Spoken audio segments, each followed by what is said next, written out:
Mail-order bride arrived on Christmas Eve carrying another man's child, but he welcomed them both like they were already his. Montana Territory, Christmas Eve, 1885. Snow blanketed the open plains, cloaking the wild land in silence. Bitter wind howled down from the distant mountains, twisting through pine and fence posts, rattling the windows of a small, weather-worn cabin standing alone at the edge of the white horizon.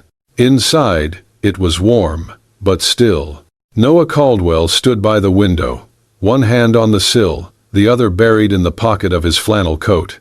In his late 30s, his face bore more grief than age. His eyes scanned the snowy trail leading toward the road, a trail now vanishing beneath a steady snowfall. Behind him, a soft humming broke the stillness.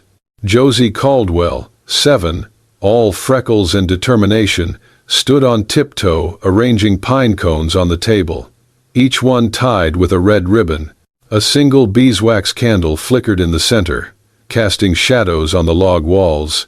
"Papa?" she asked, not looking up. "Do you think she'll come tonight?" Noah's shoulders tensed.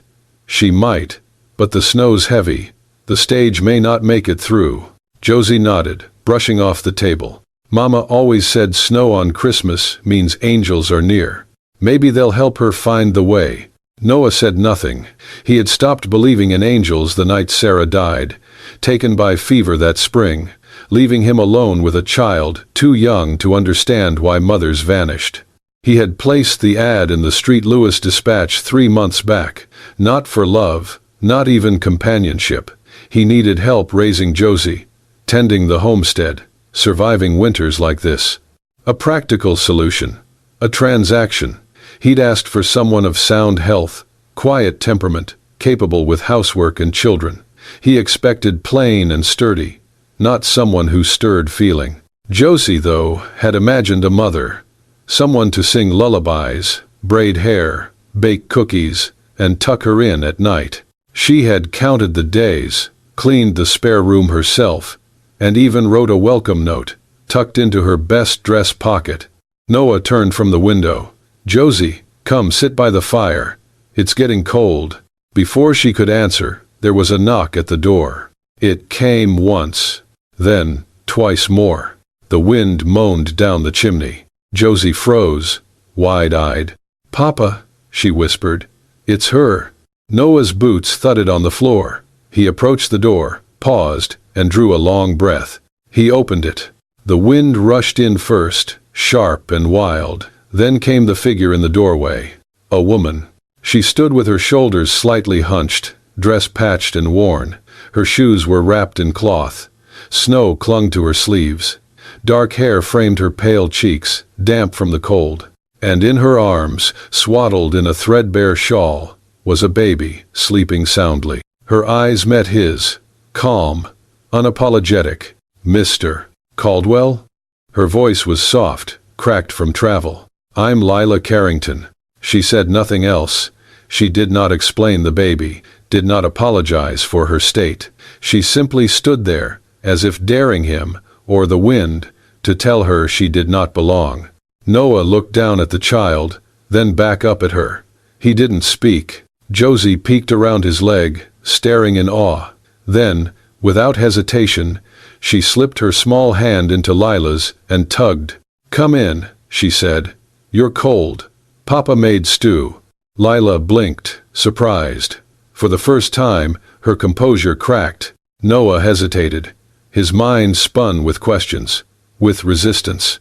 But the snow was blowing harder. The baby whimpered. And Josie, his daughter, his anchor, had already chosen. He stepped back. "Come in," he said, voice low. And with that, the wind was shut out. The door to the past closed behind them. And something else, unspoken and unexpected, began. The door shut behind them, cutting off the wind like a blade. Inside, warmth pressed close, thick with firewood and old grief.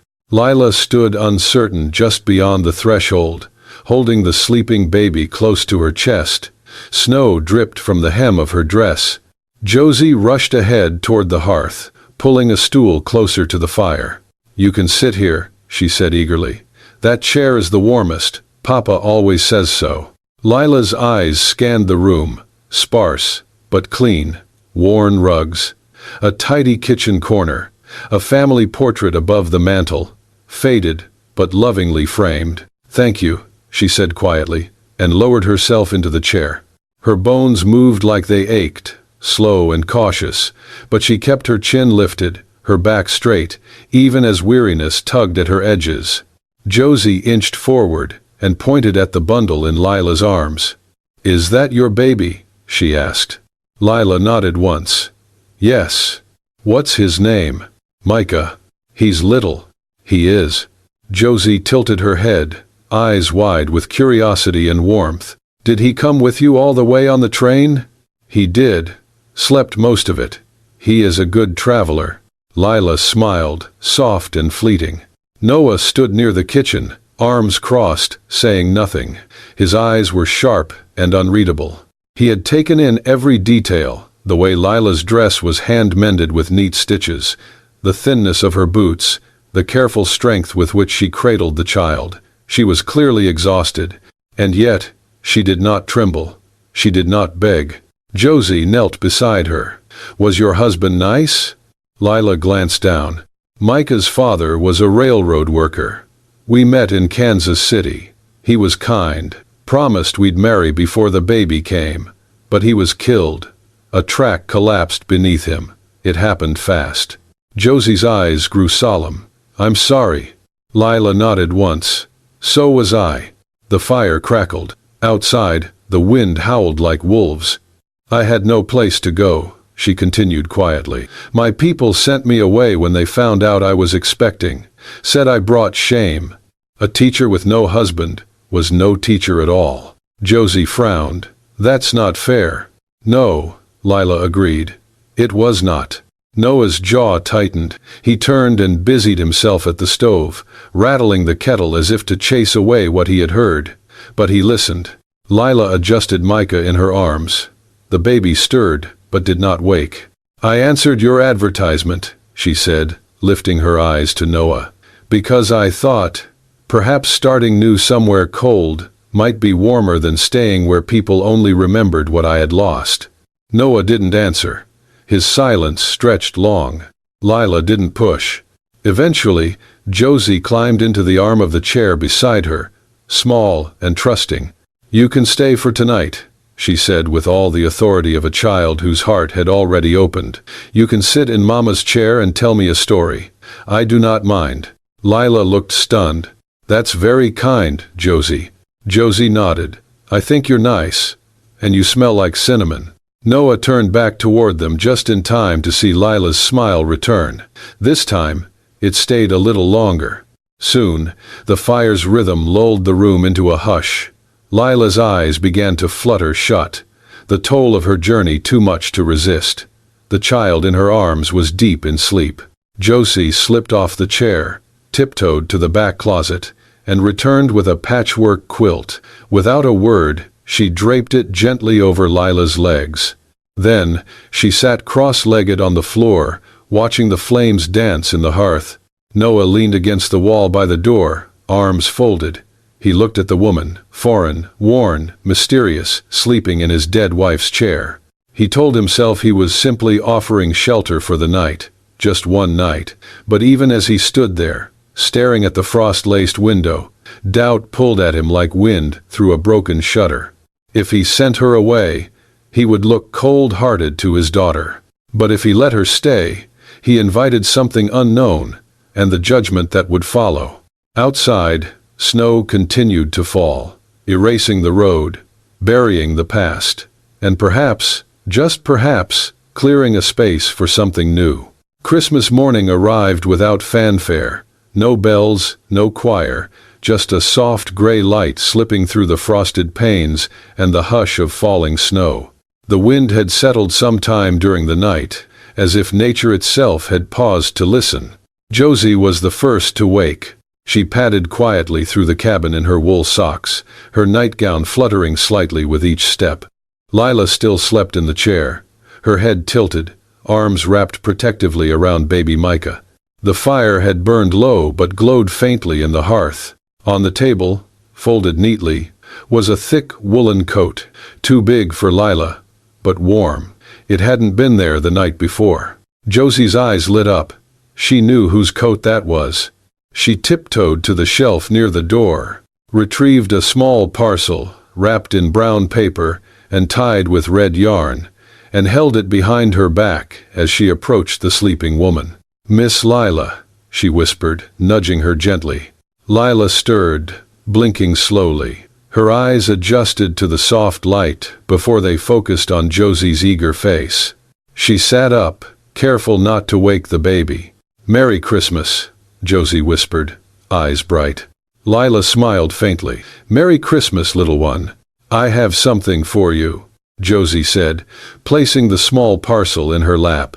Lila looked surprised. "For me?" Josie nodded. "I wrapped it myself. Papa said it was Mama's favorite." Lila carefully opened the package. Inside was a faded blue ribbon, satin worn soft with time, still scented faintly of lavender. "Mama wore it in her hair on Sundays," Josie explained. "I thought maybe you'd like it now." Lila's fingers trembled as she held the ribbon. Her eyes shimmered with sudden tears. "Josie," she whispered. "You can wear it if you want," Josie added.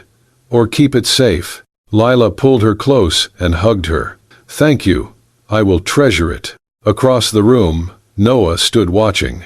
He had left the coat by the chair before dawn, then gone out to the barn, uncertain if she'd still be there. He didn't say anything now, just turned and busied himself at the stove. Lila stood and moved toward the kitchen, where she noticed the near-empty pantry, jars scraped thin, flour running low, only a slab of salt pork left in the cool box. Still, she tied on a borrowed apron and began working with practiced, quiet movements. Noah returned to find her frying cornmeal cakes over the fire, a pot of weak coffee steaming beside it. "You didn't have to cook," he said. "I know," Lila replied without looking up, "but I wanted to. I remember what it feels like to wake up to something warm." He didn't respond, but pulled out a chair. Josie joined him at the table, glancing between them.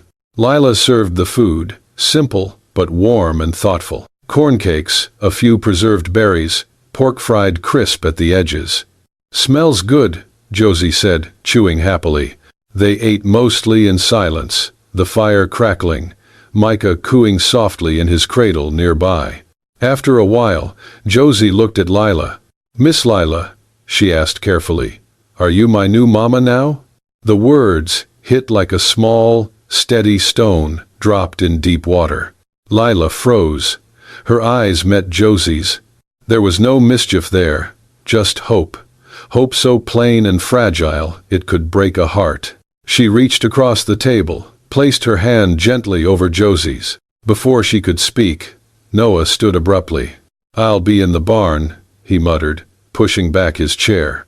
He grabbed his coat and left, the door shutting hard behind him. Lila stared at the space where he'd been, her hand still resting over Josie's.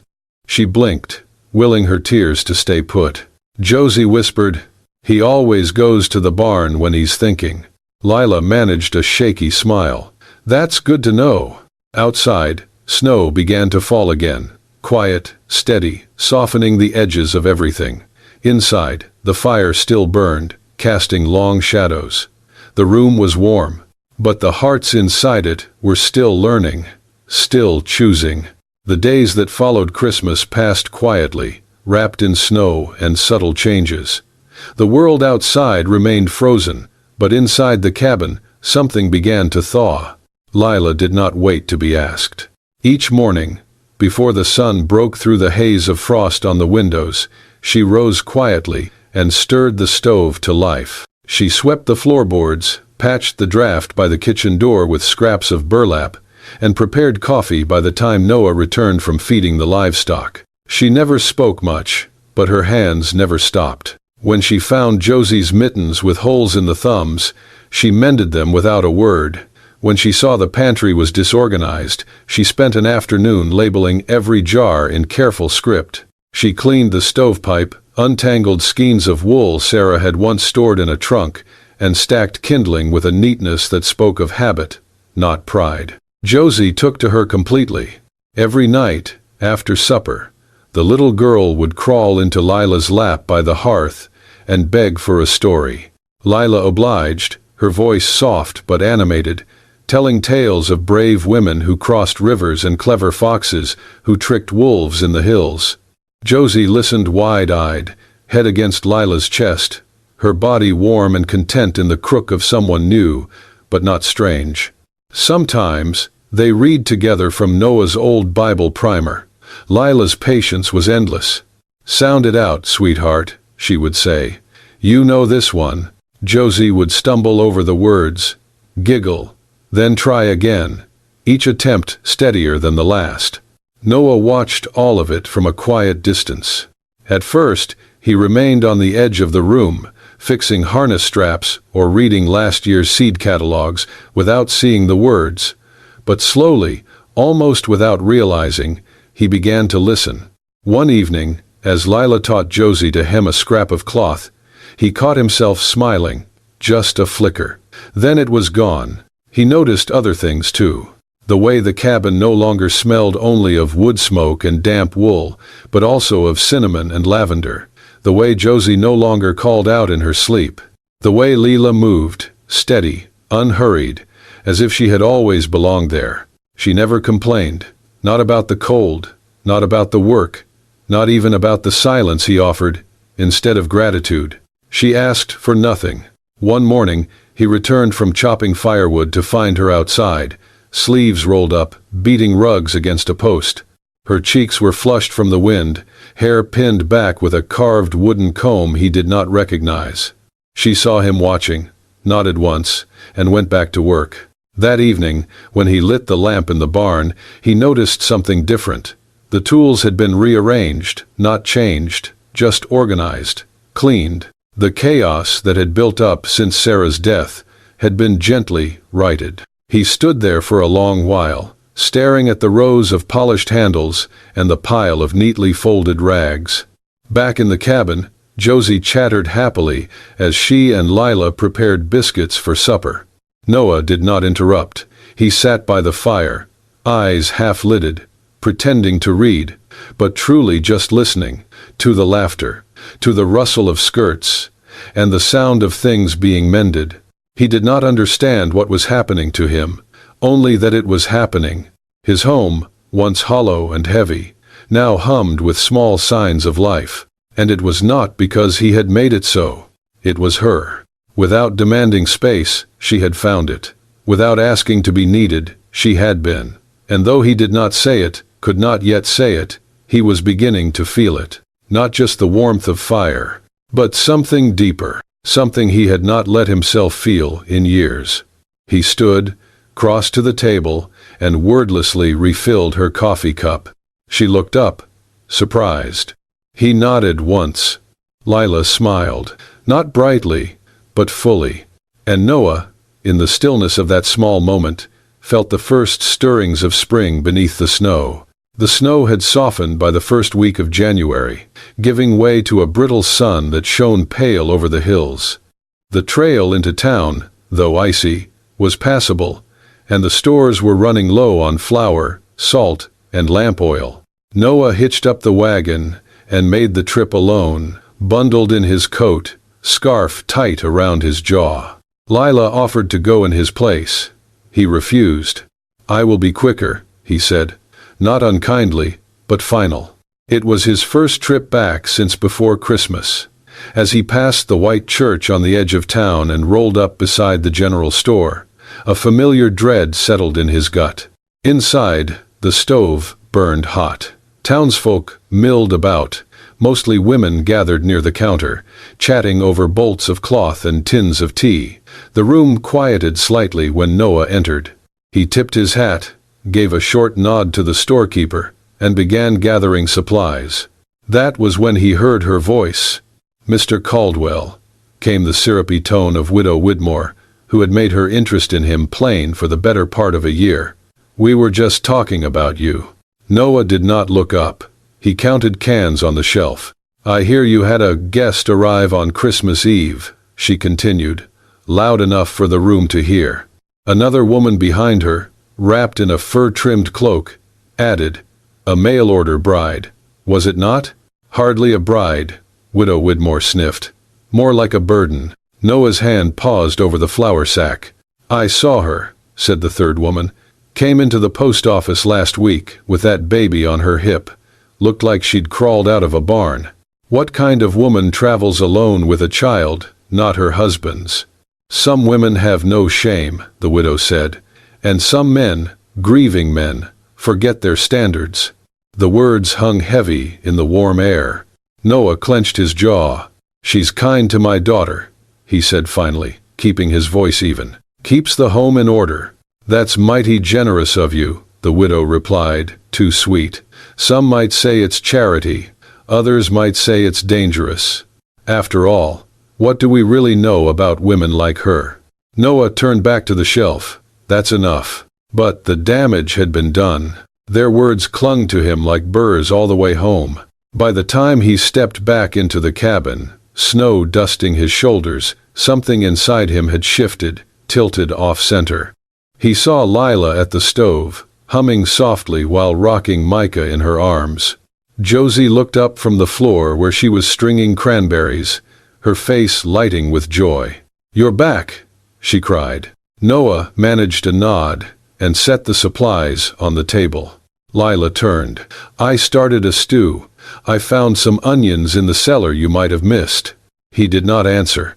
He moved past her without meeting her eyes, removed his coat, and went straight to the back room to wash up. Lila blinked. It was subtle, the change, but clear. At supper, he did not look at Micah when the baby cried. He answered Josie with monosyllables. When Lila handed him a bowl, their fingers brushed. He pulled away as if scalded. She said nothing. Afterward, she cleared the dishes in silence while he retreated to the barn. Later that night, while Josie slept, Lila folded laundry by the fire. Her hands moved slowly, methodically, but her face was pale. She had seen this before. The walling off, the shrinking back, kindness receding like tide from sand. She folded Micah's blanket last, pausing to press her cheek against the worn cotton. Then she turned, opened the small cedar chest where she had kept her few belongings, and began to pack, quietly, with dignity. She would not beg to stay. Even kindness, when withdrawn, is a kind of answer, and some hearts, no matter how warm they once were, could still freeze beneath the weight of others' whispers. That night, the wind returned. It howled low and mournful, brushing against the eaves of the cabin like a restless spirit. Inside, the fire had burned down to embers. Lila sat in the corner of the main room, her small cedar chest open at her feet. One by one, she folded her modest belongings, a second dress, a bundle of letters, a silver thimble. Micah slept nearby, wrapped in the quilt Josie had given him. She had not yet decided where she would go, only that she could not stay where she was not wanted. Noah's silence had changed since returning from town. He no longer looked at her, no longer spoke unless necessary. Something had shifted. The warmth that had begun to build in the cabin had grown cold again. She had known the signs, but she hadn't known Josie was listening. The child stood just beyond the hallway, barefoot in her nightgown, eyes glossy with sleep and sorrow. She had woken from a dream and come looking for Lila, only to find her packing. "No," Josie whispered, her voice breaking. Lila looked up sharply. "Josie, you're leaving," the little girl said, stepping forward. "You're gonna leave like Mama did." Lila knelt down, arms out. "No, sweetheart, not like that." Josie's chin trembled. "But you're packing." Lila pulled her close, holding her tightly. "I don't want to go," she whispered, burying her face in Josie's curls. "I promise I don't. But this may not be my home." "It is," Josie sobbed. "You tell me stories and help with my letters and make cinnamon biscuits better than Mama did. You smell like warm bread and laugh at my silly dances." Lila's tears came then, slow, aching. "I love you," Josie whispered fiercely. "Please don't go." Behind the wall, in the hallway shadow, Noah stood still. He had just returned from the barn. At first, he hadn't meant to eavesdrop, but Josie's words hit him like a hammer to the chest. Then came Lila's voice, tired, tender. "I love you too, little bird, with all my heart. But love is not always enough when it is not welcome. And your papa. I think he does not want me here." Josie pulled back, tears streaking her cheeks. "That's not true. He's just scared. Grown-ups get scared too, right?" Lila nodded, brushing Josie's face. "Even the bravest do," she said. Noah stepped back from the hallway before they saw him. He grabbed his coat from the hook and stepped outside, into the cold. Snow fell heavier now, covering the ground in a clean hush. The moon hung low, bathing the world in silver. He walked with no direction, past the pasture fence, and into the woods, where the pine air was sharp and still. Every crunch of his boots echoed like a heartbeat. He stopped in a clearing, where he and Sarah had once cut timber, the place they'd chosen the log for Josie's cradle. Trees surrounded him like quiet witnesses. He reached into his coat and pulled out a small, leather-bound Bible, Sarah's. Her lavender ribbon still marked a page. He opened it slowly. In her familiar hand was the note she'd written long ago. "Love does not measure by birth, nor by coin. It measures only by courage." He closed his eyes. The words struck through every wall he'd built. He had let shame and whispers from town cloud what he already knew. Lila's strength, her patience, her love for Josie, shone not through declarations, but through action. And now, because of his silence, she was leaving. The thought hollowed him. He looked up at the sky, veiled by snow clouds. "I'm sorry, Sarah," he whispered. "I forgot what matters." Then he turned back toward the cabin, toward the woman who had never asked for pity. Only a place where she and her love were allowed to remain. The cabin was dark save for the soft glow of lamplight spilling across the workbench. Noah had not slept. He sat hunched over the scarred surface, sleeves rolled up, shavings of wood curling at his feet. In his hands, a block of pine transformed slowly under the careful pressure of his carving knife. His movements were slow but steady, each cut precise. The scent of fresh wood filled the air. It had been 2 years since he had last sat there, since the night he carved Josie, a toy bird, and Sarah whispered that he had gentle hands. Since then, the tools had gathered dust. His heart had too. But now, with the weight of Josie's tears still echoing in his ears, and the image of Lila quietly packing her chest burned into his mind, he moved with purpose. The frame took shape gradually. He carved 3 figures, simple, unpolished, but unmistakably familiar. A woman with long hair holding a small child, a little girl with wild curls leaning against her, and beside them, a man with broad shoulders, one hand resting gently on both. They were smiling. He worked through the coldest hours of the night, pausing only to wipe the sweat from his brow or warm his stiff fingers by the stove. As dawn teased the sky with pale light, he gave the wood one final sanding and set down his blade. Then he reached for something even older than the carving tools. A small velvet box tucked in the bottom drawer of Sarah's sewing chest.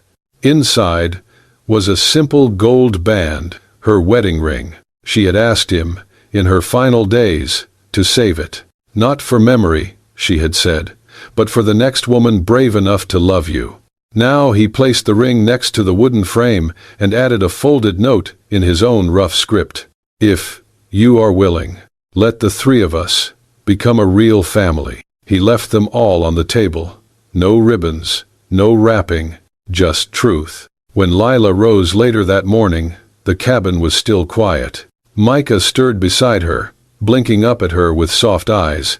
She dressed quickly, braided her hair, and stepped out into the main room. The fire had already been stoked, coffee simmered on the stove. But it was the table that stopped her. She walked to it slowly, uncertain. Then she saw the carving. She picked it up with trembling fingers, eyes tracing the familiar lines. Her, Josie, and the baby. Together. Smiling. She pressed her lips to the frame. Then she opened the note. Her hand went to her mouth. The ring beside it caught the first rays of morning light. Behind her, footsteps. She turned to see Noah standing in the doorway, coat in hand, eyes soft and unsure. "It's not out of pity," he said, voice rough with emotion. "It's because you've brought something back into this place I thought was gone forever." Lila didn't speak. Her throat was too tight. "You didn't ask for anything," he continued, "and still you gave. To Josie. To me. Without trying, you made this house feel like home again." She clutched the frame to her chest. Noah stepped forward. "I know it isn't much," he said, nodding toward the table. "But I carved it with my own hands, the way I used to when my heart still remembered how." Lila's tears came freely now, but they were not sorrowful. They were the kind that only fall when something broken has been gently made whole. She crossed the room, slowly, and looked up into his face. "I am willing," she whispered. "More than willing." Her eyes, for the first time since she arrived, shone not with endurance, but with joy. And Noah, who had not touched another woman's hand since Sarah passed, reached for hers. Their fingers met, calloused and real, and held. The first Sunday of February dawned bright, the snow glistening like crushed glass. Though the wind still held winter's edge, a warmth stirred beneath it, elusive but real. Noah hitched the wagon early. The horses snorted in the cold, steam curling from their nostrils. Inside, Lila buttoned Josie's coat, smoothing the collar like she had done it for years. Her dress, still threadbare but brushed clean, held no shame. She turned as Noah entered. He offered his hand. "You ready?" She nodded, placing her hand in his. Josie climbed into the wagon between them, clutching her small Bible. As they rode toward town, she pointed out icicles melting from fences, rabbit tracks in the snow, and a redbird flitting between branches.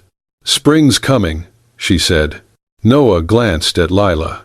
"So can I." They arrived at the church as the bell rang. Heads turned as they entered, curious, cautious, whispers, glances. Noah didn't hesitate. He took Lila's hand and walked her down the center aisle, Josie skipping ahead, oblivious to the stairs. They sat, three where there had once been two. After the sermon, whispers resumed in the foyer. "That's her. She brought a baby. They're not married." Then an old man stepped forward. He wore a worn hat and walked with a stoop, but his voice was firm. "I was raised in a church orphanage," he said. "I know what courage looks like." Silence followed. She came with strength, not shame. And that man, he saw it. Some of you should too. A young woman stepped forward, a toddler on her hip. "I think it's beautiful," she said, "and brave." Another voice. "That child will grow up safe and loved." What more could anyone want? The tension cracked like ice. Neighbors stepped forward. One shook Noah's hand. Another touched Josie's shoulder. Widow Whitmore said nothing, but her eyes dropped when Noah met her gaze. He cleared his throat. "This is Lila Carrington," he said. "My fiancée, and I am proud to walk beside her." He took her hand, not out of formality, but promise. The ride home was quiet, peaceful. Josie leaned against Lila, humming, her fingers wrapped in her new mother's. Near the cabin, Josie sat up. "Mama," she whispered, testing the word. "You're staying forever, right?" Lila kissed her head. "I was chosen, little one. But I chose you too. I chose you both." Noah watched them, no longer strangers, but family, and felt something melt inside. Then Josie gasped. "Papa, look!" Near the cabin's edge, where the snow had begun to recede, green shoots pushed through the earth. Tiny crocus buds, purple and gold, trembled in the breeze. "The flowers Mama planted," Josie whispered. "They're coming back." Lila stepped down, offering a hand to Noah, and together they watched spring take hold. Inside, the hearth glowed. Outside, crocuses bloomed, where grief had once buried everything. Not a perfect ending, but a true one. And finally, a beginning. As the snow melts and crocuses bloom, we're reminded that love doesn't always arrive in sunshine. Sometimes it comes carrying a baby and a heart stitched with silence, quietly mending what was broken. If this story touched you, if you felt Noah's thawing heart, Lila's strength, or Josie's hope, tap that heart and hit subscribe. Here at Wild West Love Stories, bullets may miss, but hearts never do. Love always finds its way home, slow, stubborn, and true. Subscribe now and stay with us for more tales where courage meets tenderness and history meets heart. Welcome to the family.